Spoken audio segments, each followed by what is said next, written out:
ரூம்ல அழகுமதியும் சுரேஷும் சத்தம் போட்டு சண்டை போட்டுக்கிறத வெளியே நின்று கேட்குற ரேவதிக்கு மனசுக்கு ரொம்ப வருத்தமாக இருக்கிறதுனால நேராக ரூமுக்கு போகிறாங்க. ஏங்க உங்களுக்கே இது நியாயமாக இருக்கான்னு தங்கராஜை பார்த்து கேட்க, இப்போ என்னாச்சு அப்படின்னு கேட்குறாங்க. சுரேஷ்க்கு மனைமேடையில் கல்யாணம் நின்றுடுச்சு. அதுக்காக உடனே ஒரு பொண்ணை பார்த்து கல்யாணம் பண்ணி வைக்கணுன்றதுக்காக நைட்டோட நைட்டாக இந்த அழகுமதியை கொண்டு வந்து சுரேஷ்க்கு கல்யாணம் பண்ணி வச்சிங்க. அதெல்லாம் எதுக்கு? இங்கே தங்கராஜ் ஏற்பாடு பண்ண கல்யாணம் நின்றுடக்கூடாதுன்னு மற்றவங்க பேசிடக்கூடாதுன்றதுக்காக, உங்கள் பேர் கெட்டுப்படக்கூடாதுன்றதுக்காக சுரேஷ்க்கு இப்படி விருப்பமே இல்லாத ஒரு கல்யாணத்தை பண்ணி வச்சிங்க. இதனால் கஷ்டப்படுறது யாரு? எங்கள் சுரேஷும் தான் அழகுமதியும் தான். ரெண்டு பேருமே பிடிக்காம எப்படி அவங்க வாழ்க்கையை சந்தோஷமாக வாழ்வாங்க? அதெல்லாம் கொஞ்சம் யோசிச்சு பார்த்தீங்களா அப்படின்னு சொல்லிட்டு இங்கே ரேவதி வந்து தங்கராஜை பார்த்து கேட்குறாங்க. தங்கராஜும், இங்கே பார், இப்போ உன் தம்பி என்ன சந்தோஷமா இல்லாமல் போயிட்டான்னு நீ சொல்லிட்டு இருக்க அப்படின்னு கேட்க, இவ்வளோ தூரம் நடந்ததுக்கு பிறகு அவங்களுக்குள்ள சண்டை மட்டும்தானங்க இருக்கும், சந்தோஷம் எப்படிங்க இருக்கும்னு சொல்லிட்டு கேட்குறாங்க. அப்போ உன் தம்பி வாழ்க்கை என்னால் தான் கெட்டு போச்சுன்னு சொல்கிறேன் அப்படி தானேன்னு சொல்லி கேட்க, ஆமாம், என் தம்பி வாழ்க்கையை கெடுத்ததே நீங்கள் தான், பத்தாதுக்கு அழகுமதி வாழ்க்கையும் கெடுத்தது நீங்கள் தான், ரெண்டு பேரும் இப்படி இருக்கிறதுக்கு காரணமே நீங்கள் மட்டும்தான் அப்படின்னு சொல்லிட்டு ரேவதி கத்துறாங்க. அந்த நேரத்தில் இங்கே தங்கராஜ் ஓங்கி ஒரு அறையை விட கீழே போய் விழுந்துடுறாங்க. இங்கே ரேவதியும் அங்கே சத்தம் கேட்குது. என்ன சத்தம் அதுன்னு அழகுமதி ரெண்டு பேருமே பிரச்சனை பண்ணிட்டு இருக்கும்போது வெளியே வேகமாக ஓடி வரும்போது பின்னாடியே இங்கே சுரேஷும், ஏய் நான் கேட்டதுக்கு பதில் சொல்லிட்டு அங்கேருந்து போ அப்படின்னு சொல்ல, எதையுமே காதில் வாங்காத எங்கள் மதி நேராக ரூம்க்கு ஓடி வராங்க. கீழே விழுந்து கிடக்கிற ரேவதியை பார்க்குறாங்க. ஓடி போய் இங்கே தூக்கவும் செய்கிறாங்க. என்னாச்சுக்கா அக்கா என்னாச்சு அப்படின்னு தண்ணி கொண்டு வந்து கொடுத்து கிளப்பி விடவும் செய்கிறாங்க. என்னாச்சுக்கா அப்படின்னு சொல்ல, ஒன்றும் இல்லை மதி, நீ எதுக்கு இங்கே வந்தம்மா, போமா உள்ள அப்படின்னு சொல்லும்போது, அக்கா ஏதோ சத்தம் கேட்டுதாக்கா நானும் ஓடி வந்தேன்னு சொல்ல, மாமா என்னாச்சு மாமா அப்படின்னு சுரேஷும் ஓடி வந்து தங்கராஜ் பக்கத்தில் நின்றுட்டு கேட்குறாங்க. உங்கள் அக்கா உன் வாழ்க்கையை கெடுத்ததே நான் தானே சொல்லிட்டு இருக்கானா, சொல்லுடா மாப்பிள்ள, உன் வாழ்க்கையை நான் தான் கெடுத்தனா? உன் வாழ்க்கை நல்லபடியாக இருக்கணும், வந்த இந்த கல்யாணம் நின்று போச்சுன்னு 4 பேர் உன்னை பார்த்து கேலி கிண்டல் செய்யக்கூடாதுன்றதுக்காக தானடா இந்த கல்யாணத்தையே நான் நடத்தி வச்சேன். உன் வாழ்க்கையை கெடுத்தது நான் தானே. உன் அக்கா என் மனசு காயப்படுற விதமாக பேசிக்கிட்டு இருந்தா எப்படி என்னால் பொறுத்துட்டு இருக்க முடியும்? அதான் அப்படின்னு சொல்லிட்டு எங்கள் தங்கராஜ் சொல்லும்போது, மாமா கொஞ்சம் அமைதியாக இருங்க மாமா அப்படின்னு சொல்லி மாமாவை சமாதானப்படுத்திட்டு இருக்கதை சுரேஷை பார்த்த உடனேயே பயங்கர கோவம் எங்கள் மதிக்கு வருது. உங்களுக்கு கொஞ்சமாவது மனசாட்சின்னு ஏதாவது இருக்கா? கட்டின பொண்டாட்டி அடிக்கிறது தப்புன்னு உங்களுக்கு தெரியாதான்னு சொல்லி கேட்க, இங்கே பாருமா, உன்கிட்டலாம் எதையும் கேட்க நான் தயாராக இல்லை. உன் வீட்டில் நீ போராட்டம் பண்ண என்னமோ பண்ண, இங்கே நான் எடுக்கிறதா முடிவு, நான் வைக்கிறதா சட்டம். இங்கே வந்தெல்லாம் உன் விருப்பத்துக்கு ஏற்ற மாதிரிலாம் எங்களால் எங்கள் வீட்டில் தான் நாங்கள் நடந்துக்க முடியாது. எங்கள் விருப்பத்துக்கு ஏற்றது போல தான் எங்கள் வீட்டில் நாங்கள் நடந்துக்கவும் செய்வோம் அப்படின்னு தங்கராஜ் கோமாதிட்ட, இப்போ உனக்கு என்ன இவ்வளோ நேரம் என்கிட்ட ரூமில் சத்தம் போட்டேன், இப்போ எங்கள் மாமா கிட்டே வந்து கேள்வி கேட்குறியா? அந்த வீட்டில் பிரச்சனை வருதுன்னு சொல்லி தானே 2-3 நாள் இங்கே இருக்கலான்னு சொல்லி 2 பேரையும் கூட்டிகிட்டு வந்தார். அவருக்கு நீ திருப்பி கொடுக்குற மரியாதை இதுதானா அப்படின்னு அங்கே சுரேஷ் கேட்குறாங்க. அழகுமதியும் சுரேஷை பார்த்து, நான் ஒன்றும் அந்த வீட்டிலேருந்து இங்கே வரணும்னு சொல்லலையே, இங்கே ரேவதி அக்கா கூப்பிட்டாங்க அப்படின்றதுக்காக தான் நானும் வந்தேன். கடைசியில் உங்கள் அக்காவை அடிக்கிறாங்க, ஆனால் உங்கள் அக்காவை பார்த்து என்ன ஏதுன்னு கேட்க மாட்டீங்க, அடிபட்டுச்சான்னு கூட எதையுமே கேட்க மாட்டீங்க. ஆனால் உங்கள் அக்காவை அடித்து உங்கள் மாமா கிட்டே போயிட்டு அதெல்லாம் எதுவும் இல்லை மாமா சரியாயிடும்னு சொல்லிட்டு இருக்கீங்க. இதான் நீங்கள் உங்கள் அக்காவுக்கு கொடுக்குற மரியாதையா, இல்லை இதான் நீங்கள் உங்கள் அக்கா மேலே வச்சுருக்க பாசமா அப்படின்னு சொல்லிட்டு இங்கே அழகுமதி கேட்க, அதுக்கு சுரேஷோ, இங்கே பார், எங்கள் அக்கா மேலே நான் நிறைய பாசம் வச்சுருக்கேன், அதை விட மாமா நிறையவே உயிராக இருக்காரு. ஏன்னா அவங்க 2 பேரும் சந்தோஷமாக ஒத்துமையாக இருந்ததை நான் பார்த்துருக்கேன். இன்றைக்கி நம்மளால தான் அவங்களுக்குள்ள பிரச்சனை.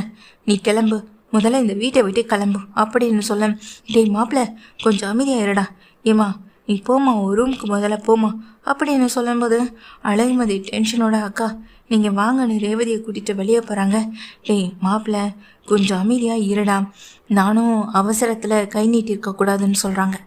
அக்கா மாமா நீங்கள் கொஞ்சம் வருத்தப்படாமல் இருங்க மாமா. அக்காவுக்கு அதெல்லாம் புரிஞ்சுக்கும். அக்கா ஏன் இதனால் பிரச்சனை பண்ணுது எல்லாம் இந்த அழகுமதியால் தானே. நான் அக்கா கிட்டே பேசிக்கிறேன் மாமா, நீங்கள் எதை பற்றியும் யோசிக்காமல் இருங்க மாமா அப்படின்னு சுரேஷை சொல்லிட்டு வெளியே வராங்க. வெளியே வந்த சுரேஷை பார்த்துட்டு அக்கா நீங்கள் வாங்கன்னு சொல்லிட்டு உள்ளே கூட்டிகிட்டு போகிறாங்க எங்கள் அழகுமதியும். இல்லை மதி, நீ போய் ரூமில் ரெஸ்ட் எடு, நான் உங்களுக்கு ஏதாவது தேவைப்பட்டதை எடுத்துகிட்டு வரேன்னு சொல்லிட்டு அந்த இடத்த விட்டு கீழே வேகமாக இறங்கி போகிறாங்க. அக்கா அக்கானே இங்கே சுரேஷ் கூப்பிடா. ஆனால் ரேவதி காதில் வாங்காமல் கீழே இறங்கி வேகமாக போகிறத பார்த்தோன்னே சுரேஷ் முகம் ஒரு சட்டுன்னு மாறவும் செய்து. உங்கள் அக்கா தானே இவங்க, ஆனால் உங்கள் அக்கா மாதிரி என்னைக்காவது நீங்கள் நடத்தியிருக்கீங்களா? இல்லை உங்கள் அக்கா கிட்ட ஒரு பாசமாக 2 வார்த்தை உட்காந்து தான் பேசியிருக்கீங்களா? அக்கா உனக்கு இந்த வாழ்க்கை பிடிச்சிருக்கா? அக்கா நீ இந்த வாழ்க்கையில் சந்தோஷமாக இருக்கியா? உனக்கு இங்கே வேறு எதுவும் பிரச்சனை இருக்கா? இப்படி ஏதாவது அவங்களுக்கு சப்போர்ட் பண்ணி நீங்கள் நின்று இருக்கீங்களா? இல்லை, எது கேட்டாலும் எனக்கு தெரியாது, எது கேட்டாலும் என் மாமா பார்த்துப்பாரு, எல்லாத்தையும் உங்கள் மாமா பார்த்துக்கிட்டா நீங்கள் எதுக்காக இங்கே இருக்கணும்? இல்லை நீங்கள் எதுக்காக உங்கள் வேலையை பார்க்கணும்?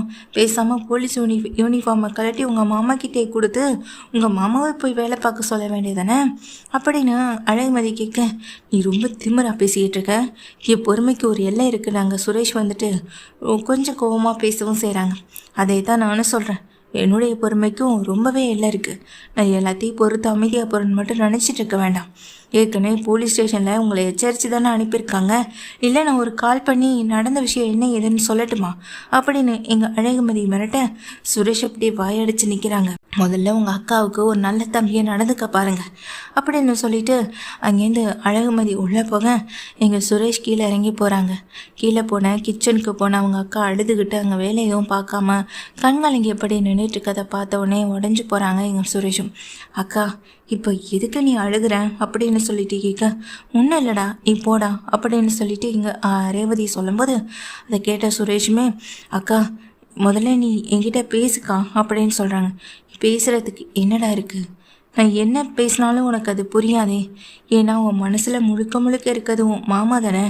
அவரும் மாப்பிள்ளைன்னு உயிரை விடுறாரு, நீயும் மாமா மாமான்னு உயிரை விடுற. இதுக்கிடையில் நான் சொல்கிறதுனா உன் மனசில் எங்கடா பதிய போகுது? என்னுடைய கஷ்டத்தை புரிஞ்சுட்டு ஒரே ஆளுனா என் அண்ணன் பாக்யராஜ் மட்டும்தான். என் அண்ணனுக்கும் அன்னிக்கும் மட்டும்தான் நான் எப்படி இருக்கேன் என்ன கஷ்டப்படுறேன்னு தெரியும்.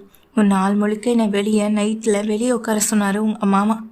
ஆனால் என் அண்ணனுக்கு ஏதோ தோணி போய் அன்னைக்கு நைட்டே ஓடி வந்துச்சுரா. பாக்யராஜ் அண்ணன் மட்டும் வரலனா அன்னைக்கு நைட்டு முழுக்க நான் அண்ணமும் வெளியே உட்காந்துருக்கணும். நைட்டு 2 மணி வரையும் நான் வெளியே தாண்டா இருந்தேன். அந்த மாதிரி ஒரு நிலைமையை நீ மதிக்க கொடுத்துட்டுன்ற ஒரு கோவம் எனக்கும் இருக்க தானே செய்யும். ஒரு பொண்ணோட கஷ்டத்தை என்னால் மட்டும்தானே உணர முடியும். நீயும் மாமா கூட சேர்ந்து இன்னொரு பொண்ணுக்கு கஷ்டத்தை மட்டுமே கொடுத்துட்ருக்காத. நல்லபடியாக அந்த பொண்ணை உன் வாழ்க்கையில் சந்தோஷமாக வாழ வை. அதுதான் உனக்கும் நல்லது, உன் குடும்பத்துக்குமே நல்லது அப்படின்னு ரேவதி சொல்ல அங்கே சுரேஷ் உடஞ்சி போய் நிற்கிறாங்க. என்னடா அக்கா இப்படியெல்லாம் பேசுகிறாளேன்னு நினச்சி உடனே மாமா கிட்ட போய் சொல்லணும்னு நினைக்காத. இந்த வீட்டில் இந்த வாழ்க்கையில் நான் படுற கஷ்டம் எனக்கு மட்டும்தான் தெரியும். வெளியே பார்க்குறதுக்கு வேணால் உனக்கு அம்மா அப்பாவுக்குன்னு எல்லாருக்கும் சந்தோஷமாக இருக்க மாதிரி தோணலாம். ஆனால் உண்மையை சொல்லணும்னா சந்தோஷமான வாழ்க்கை வாழலைன்றது எனக்கு மட்டும்தாண்டா தெரியும். ஒரு 2 நிமிஷம் என்கிட்ட நீ என்னைக்காத மனசை விட்டு பேசியிருக்கியாடா சுரேஷ்? அக்கா நீ நல்லா இருக்கியா?